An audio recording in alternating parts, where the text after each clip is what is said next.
నీకు ఈశ్వరుడు ఎప్పుడు ఏమిచ్చాడో దానికి తృప్తి పడు. ఆ తృప్తికి కారణం ఉండక్కర్లేదు. ఆకలి సరిగ్గా లేదని 1000 రూపాయల మందులు వేసుకుని ఏడుస్తున్న వాళ్ళు కోట్ల మంది ఉన్నారు. వేళ పట్టున ఆకలేస్తోంది, సంతోషించు. దాహం వేస్తే మంచినీళ్లు లోపలికి వెళ్ళక మధ్యలో కన్నం పెట్టి గొట్టం పెడితే ముక్కులోంచి పోసుకుంటున్న వాళ్ళు ఉన్నారు. గుటుక్కు నీళ్లు తాగితే లోపలికి ఎడుతున్నాయి, సంతోషించు. రాత్రి తిని పడుకుంటే పొద్దుడికి కడుపులో పోట్లు వచ్చి జీర్ణం అవక ఏడుస్తున్న వాళ్ళు 1,00,000 మంది ఉన్నారు. తిన్నది గుండ్రాయి అయినా సరే తెల్లారేటప్పటికి జీర్ణం అయిపోతోంది, సంతోషించు.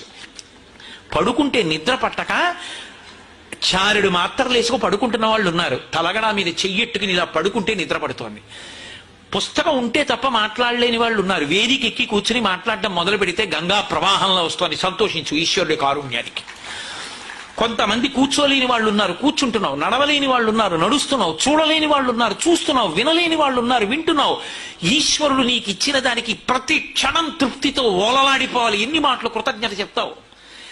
అది మానేసి ఎప్పుడు ఏదో పోయిందాన్ని తలుచుకుని ఏడవడం కాదు, వచ్చేదాన్ని ఊహించుకుని అలా జరిగితే బాగుండని కనుబొమలు ఎగరేయడం కాదు. ఇప్పుడు ఇక్కడ నీకు ఈశ్వరుడు వర్తమానంలో ఏమిచ్చాడో దానితో తృప్తిగా ఉండడం అలవాటైతే వాణ్ణి మించిన భాగ్యవంతుడు లేడు. అదే ధర్మం.